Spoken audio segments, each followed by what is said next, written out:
This is a video about how to test your AVO Mk3 tube tester. And the method works as well for the Mark II, Mark III, Mark IV, CT160 and the 163 tube tester. It works on every AVO. Now what you do for this, you have to connect a 1 Megaohm resistor underneath the anode links. You have to make sure it's a very precise resistor, because we're going to use this resistor as a reference. So you have to check with a good ohms meter if the resistor is really 1 Megaohms. Now here you see the front panel of the AVO, and before you make any tube test you have to set the mains voltage. We all know this. So put this knob on this sign for AC, and now it's going to check the mains voltage. For this you switch on the tester, and this is a Mark III which has rectifier diodes, so the diodes have to warm up first. So you see the needle coming, it goes very fast actually, and you have to wait a little bit for the diodes to get really warm, and then you can already see this tester is adjusted nicely, so the mains voltage is exactly set right. For this I have to take this button, so now it's a lot of over voltage. The transformer is good, can take this over voltage, but the tester is now not really adjusted very well, so I have to adjust it for this position. And the idea is that you have to adjust it as good as you can, so this is the closest position I have. Actually it's a very nice position, because it's almost exactly on the red stripe. Now what I'm going to do, I have this resistor connected between the anode links, and in fact this resistor is now representing a leakage in the tube that I'm going to test. Of course there's no tube on the tester here, but I've got a resistor on the tester, and it acts like a tube for the leakage. And the leakage is of course between anode 1 and anode 2, because that's where I connected the resistor to.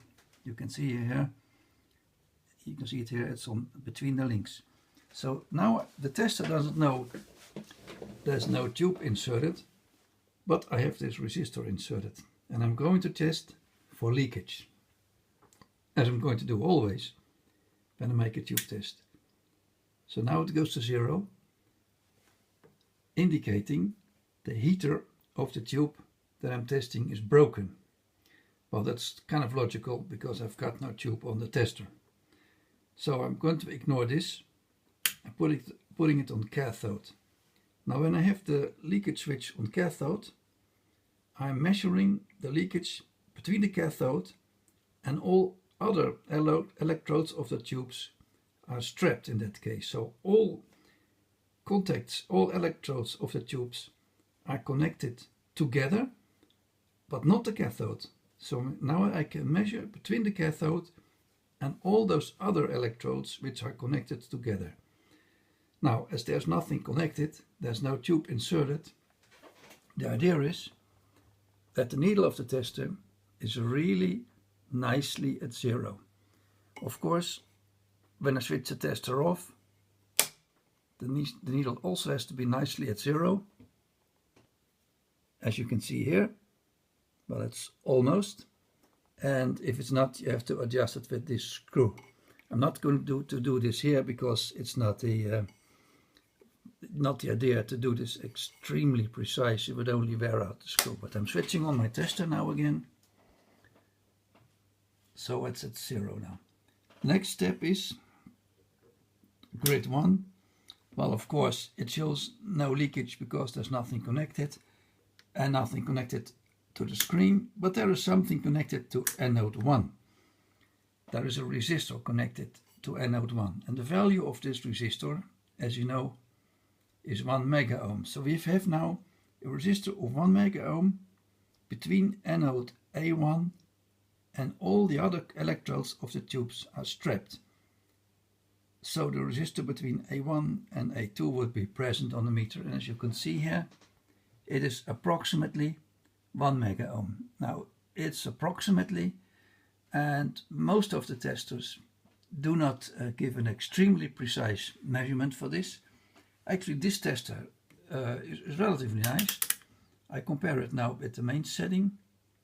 As you can see, I'm a little bit over the main setting, but the main setting is in discrete steps, so I can do exactly what I want.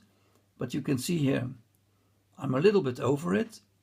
So if I go to the resistor measurement, I would also measure a little bit too much. So actually, I'm measuring this resistor of 1 megaohm now very precisely. Of course, when I go to A2, now I'm measuring between anode A2 and all of the other electrodes strapped. So I'm going to measure the same value again. To do it really nice, and if you have the equipment, of course you can connect a resistor bank to this, and then you can also check all the other values of the meter. Now, you may think, okay, fine. So I put in a 1 megaohm resistor and I'm measuring 1 megaohm. Not a big deal. But if there's anything wrong with the tester, most of the things will give an error with this measurement. So if there's a linearity problem with your meter, which is a very common problem, you have a mistake. If you have problems setting the main voltage to begin with, if that doesn't work, you have a mistake. Also, you have to take care for this setting, what you're doing here, because as you can see, I'm measuring here at the lowest point, and which makes sense because the tester at the back is adjusted for 220 to 230 volts, and I'm having 230 volts here. So for 230 volts, I have to go all the way to the left. So that's a logic. If I would have to put it here to get it on the mark, there's something wrong with the internal setting or whatever is wrong with the tester. So this is one thing that is working nice. The resistor is working, test is working nicely, and it proves a whole lot of things.